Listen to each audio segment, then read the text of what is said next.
Hey y'all. Welcome to yet another direct action gaming session. My name is Sean, and today we're picking right up where we left off with our newest Zombicide tale that I am calling Playing with Fire.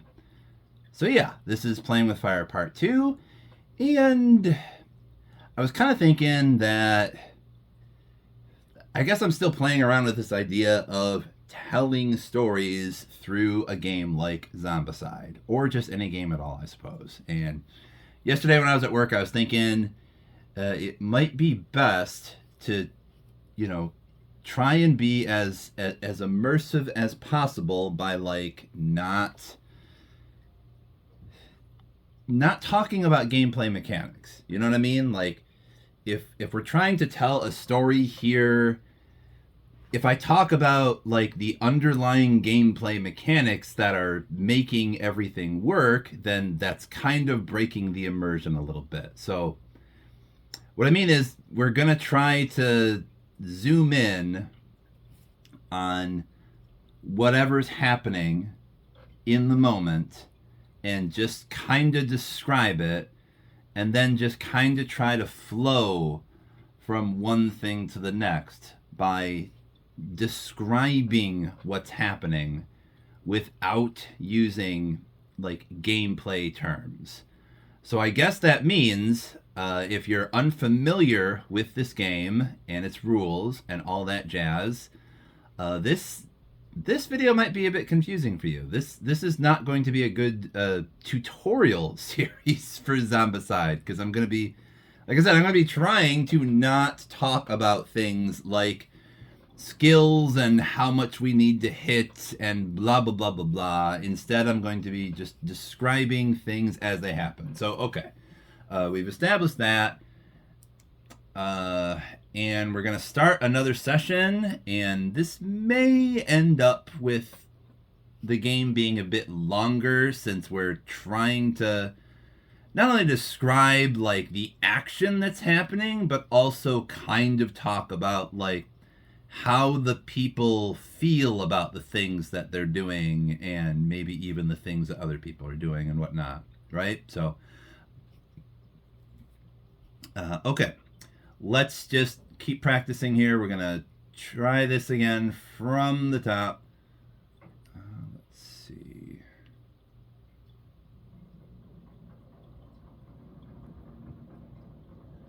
All right, I have set my timer for half an hour.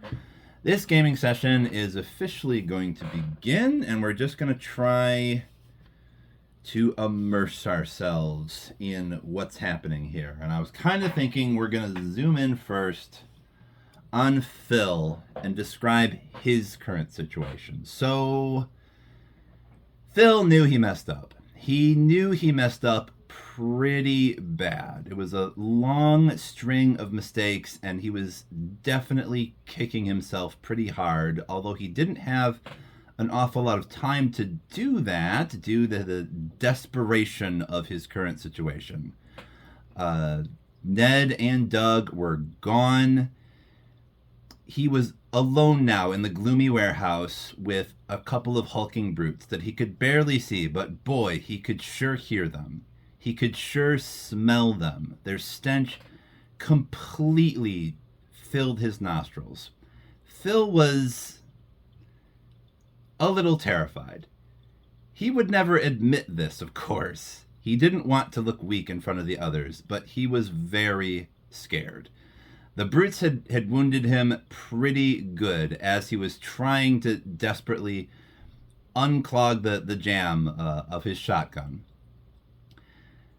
So one had latched onto his leg and tore that open. He was bleeding profusely.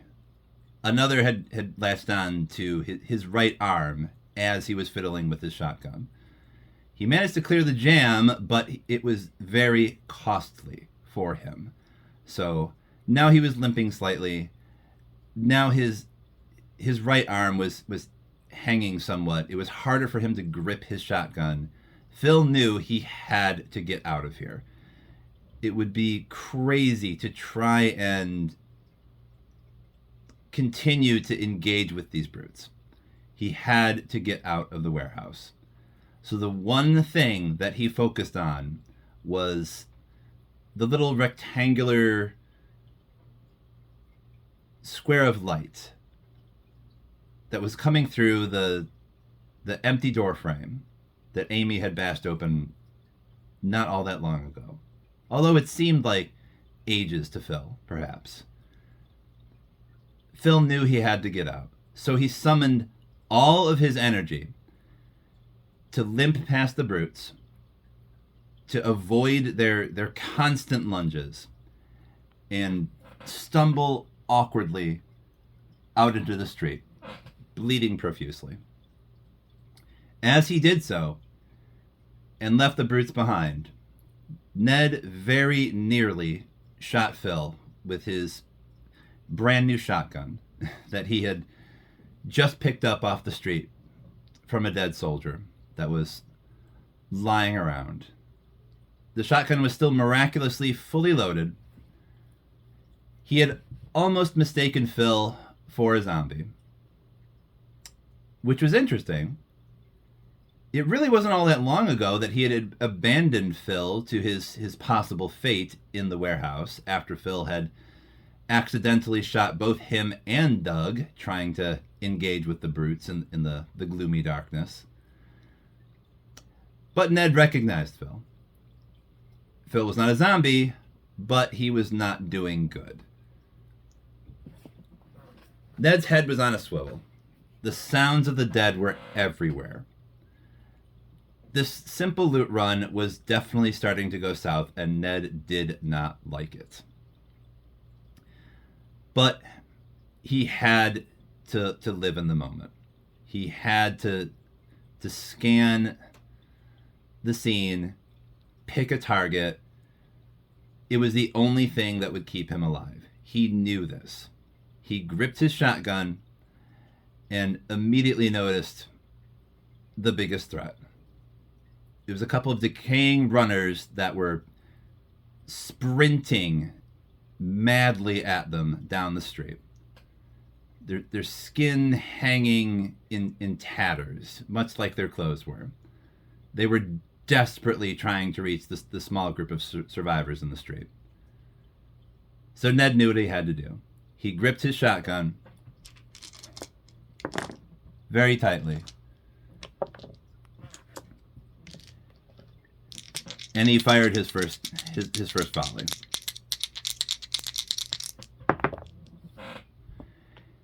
He missed. He missed both of his shots. They both went wide. The runners still continued to approach him. Panic started to mount in Ned. He had to take these things down before they reached him. So he had to give it another shot. He needed to take these things out. He scored one hit. He missed one, but he hit the other directly in the chest. It fell over in a giant spray of blood. The dead thing was no longer moving. This made Ned feel a little bit better. His heart started to pump just a little bit more, the adrenaline coursing through him. He decided to shoot again. His life was being measured in minutes at the moment. Not hours, not days, not weeks, minutes. Would this shot connect? Yes. Ned got a critical hit in his final shot. He hit the runner square in the head, blew its head clean off. Ned couldn't help but grin slightly. It was a fantastic shot. It felt good. The dead thing was no longer moving.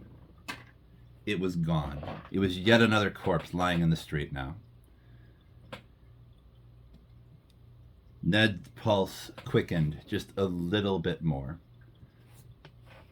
His shots rang out in the street. It made quite a bit of noise. Ned knew this would draw in the dead even more, but for the moment, the runners were down. The threat, that particular threat, was over. Doug was vaguely, only vaguely aware of Ned. I'm sorry. Let's rewind a little bit. As Ned was grinning, gazing at the two dead runners that he had just stopped, he also noticed, lying in the street, a katana. A katana of all things. Ned shoved his spare pistol in his pocket immediately. And he sheathed the katana, keeping it ready, just in case he needed to swap to it very quickly from his shotgun. The experience in the warehouse taught him that he needed to have a melee weapon on hand, just in case he needed to wander into these buildings. And he knew that they had to go into the buildings. They had to get more supplies. They were running low on food. But this was good. This was good that Ned has more weapons to help keep himself and everyone else alive. Doug was vaguely aware of his fellow survivors. Doug now had precisely what he wanted. He had 2 guns. He had a gun in each hand. He had 9mm pistols, and they felt so good. It felt so natural. The only thing Doug could think of was killing. He wanted to kill. He liked killing at this point. The apocalypse seemed to bring that out of him. In fact, if Doug was honest, long ago, it seemed like now, even though it was really probably not that Doug could keep count anymore, since there was no really functioning clocks or computers or calendars per se, but back when all this started, if Doug was honest, he had already planned to shoot up that office. He already had a duffel bag full of guns. He was going to murder his colleagues anyway. The apocalypse just kind of made it easier. And so now Doug got to kill all the time. In theory, he didn't even need to feel bad about it. He wasn't technically killing people, but he certainly did kill people on that day. And whenever some of these zombies reminded him of his boss and his colleagues that he murdered that day, it just made it feel so much more satisfying to bring them down. And so Doug strode forward just a little bit on the street here. He saw targets approaching him, and he needed to get in range with his brand new pistols. He was going to fire a few shots.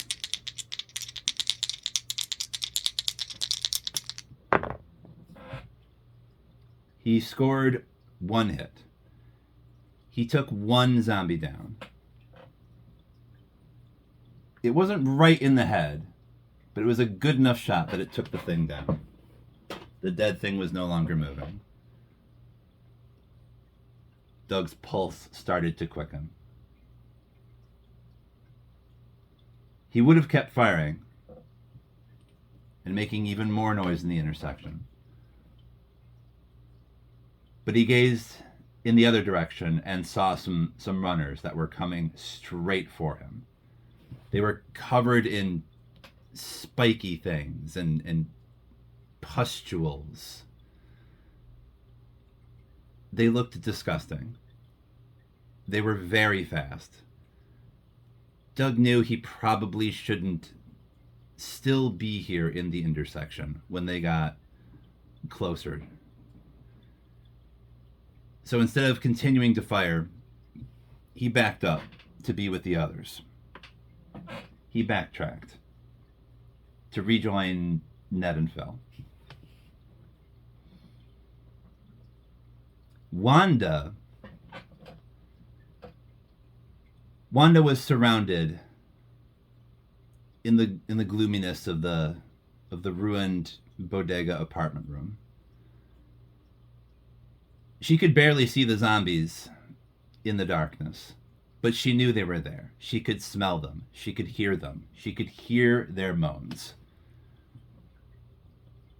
The moans of the dead things reminded Wanda of the disgusting men that used to make her life a living hell. She never really told anyone this because she knew it wouldn't make sense to anybody, but it did make sense to her. The dead things reminded her so much of the men that used to harass her at her old job, which seemed like forever ago. But the zombies reminded her of it. They reminded her of the men that felt that they were entitled to try and touch her. They felt entitled to call her sweet cheeks and honey cakes and cutie pie, and some even lifted up her skirt occasionally. And if they weren't doing any of that, they were just staring at her. They were leering at her. She thought they felt entitled to do this mainly because they were paying to be there. They were, especially if they were giving her lavish tips, she noticed they definitely got especially brazen. They felt they were owed a little something extra because they were being so generous to her. But what the zombies reminded her most of was Carl.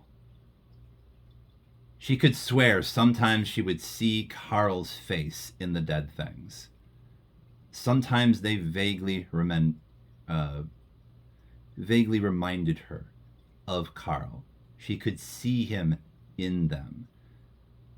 Because Carl was also always there. Carl also always stalked her. He was always somewhere in the background. He was always at the diner ordering yet another cup of coffee. He was always in the park that she was trying to relax at, pretending to read a newspaper, as if she didn't know he was there.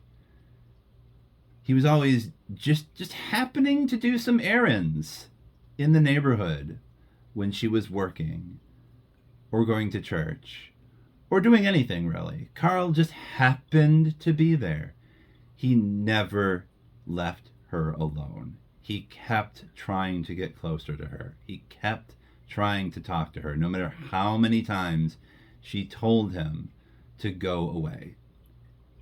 And this is probably why the dead things reminded her of Carl and those other men. And so rather than get terrified of the dead things, they just angered Wanda. They angered her so much. She had an indescribable rage just seething inside of her whenever she would hear their moans. So the moans weren't just an awkward attempt by dead corpses to make guttural sounds that didn't even begin to resemble human speech. To Wanda, they were all just Carl. They were all just those bastards that would never leave her alone. And that's why she gripped her baseball bat very tightly.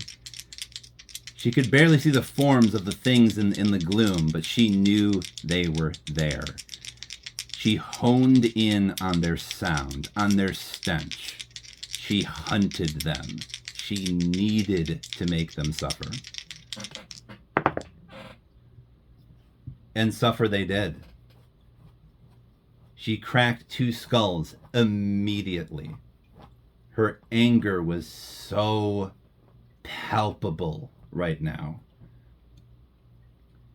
Her heart was racing. Her energy vastly increased.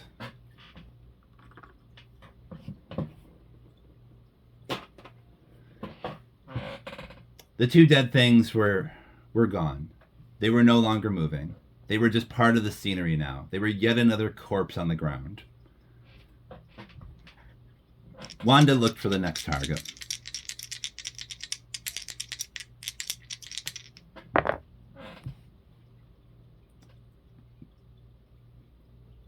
Her swing went low. She knocked out its legs. But the damn thing kept moving. Just like Carl, she thought. No matter what the hell I did to him, he would just never stop. And so, Wanda swung again. She swung desperately. She needed this thing to stop. If only something, anything would stop when she told it to. And so it did. She just kept smacking its head with the baseball bat until it finally stopped moving.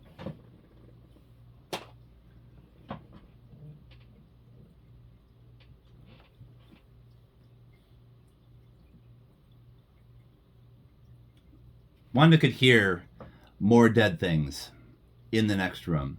She vaguely saw them, the outlines of them. She could certainly hear them. She could hear those moans. But she could also hear the alarm in Amy's voice. Amy had seen Phil stumble out of the warehouse, covered in blood. Amy always wanted to help. She always healed, no matter who it was. So even though this was Phil, Amy had to render aid. And so Wanda retreated slightly, if only to help her group. No matter how badly she wanted to charge ahead and destroy the other Carls in that room, she decided to take a step back, closer to the open door and her friends.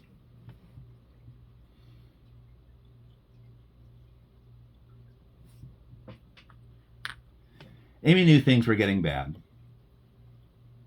She could hear, much like all of her friends, she could hear the dead things all around, and more were coming all the time. And she had just seen Phil stumble out of the warehouse, covered in blood. He seemed more than a little disoriented. His eyes were squinting, trying to readjust to the light outside. So Amy went through the door that she had destroyed not too long ago. But first, before attending to Carl, she knew it would be wise to try and scan the room quickly to see if there was anything useful. They still didn't have the right sort of equipment to really handle this loot run. What could Amy find? In the gloomy darkness, she found a chainsaw just lying on the floor. She eagerly grabbed it. This would be a little bit more useful than the fire axe she had. So she slung the fire axe over her back, just in case she needed it again for another door. And she moved outside. She moved outside closer to Phil and the others. Both Doug and Ned seemed to be bleeding as well.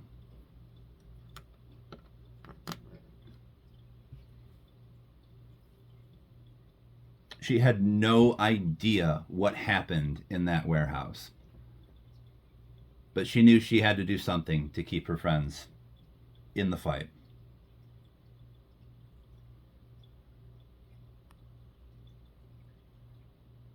Josh had was hearing the commotion out in the street, and he had also seen Phil, the current state of Phil. He heard the alarm in Amy's voice. He knew it would be best to regroup with the others. He followed Amy's lead in searching the room to see if he could find anything useful. He still only had his crowbar, which was, in theory, a weapon. It could work, but he knew he needed something more. He needed to find something more suitable. The crowbar was only good at opening doors. What could Josh find in the gloomy darkness? Josh found a pistol. He had a 9mm. He immediately holstered it, just in case he needed to fire at something. After grabbing and holstering his pistol, he went outside to rejoin the others.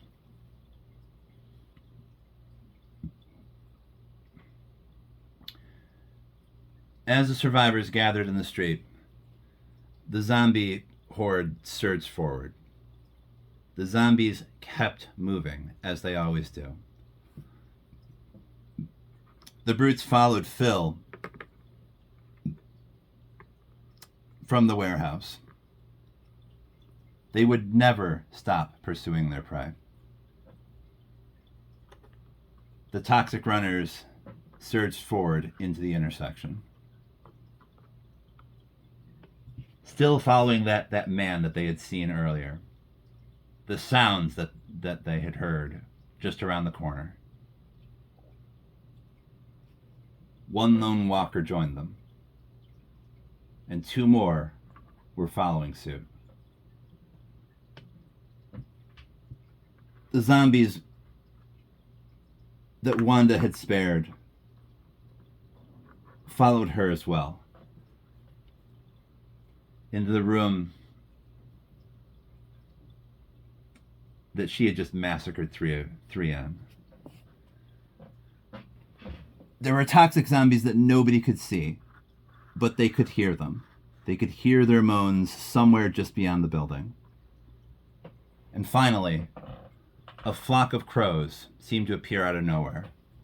It flew across the building. And before the survivors knew it, in addition to the brutes, they had a flock of dead crows trying to peck at them. What else was going to be drawn in by all the commotion?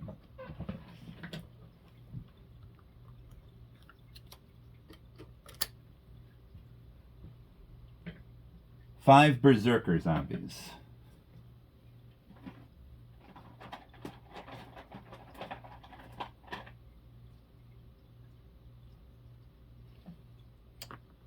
A small group of inmates, former inmates and guards, all covered in strange chitinous armor, surged down the street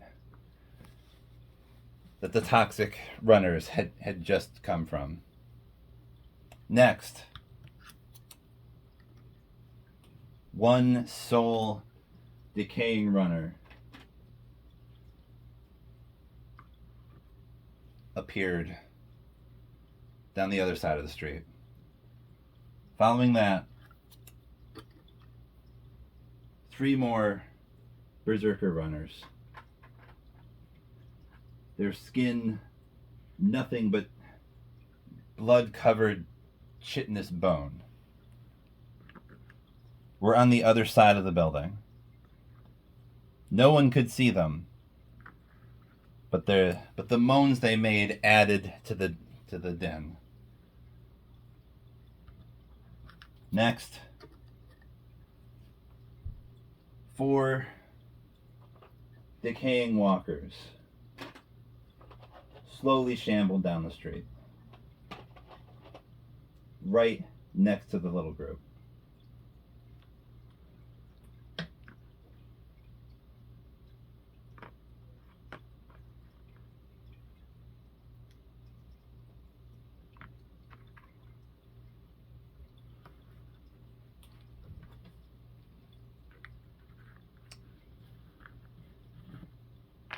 The noise of the gunshots faded.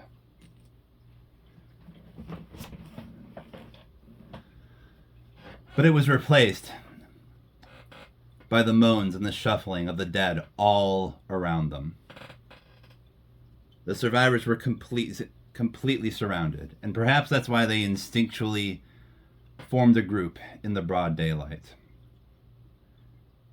They rejoined each other. There was strength in numbers, after all. In the madness, Amy was able to heal wounds. She grabbed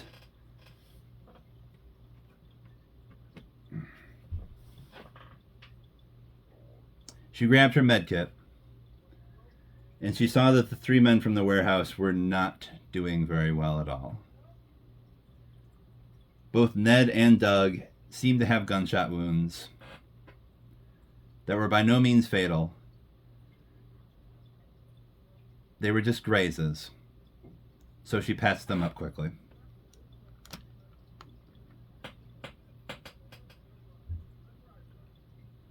Phil's wounds were a little more serious, but she figured the leg was a bit worse, so she focused on that. She did this quickly, as the brutes and the crows were so close now. And so time advanced. Time advanced on the survivors. They were just a little bit closer to their overall goal of looting this small neighborhood. They had found some things, but they need to find some more things.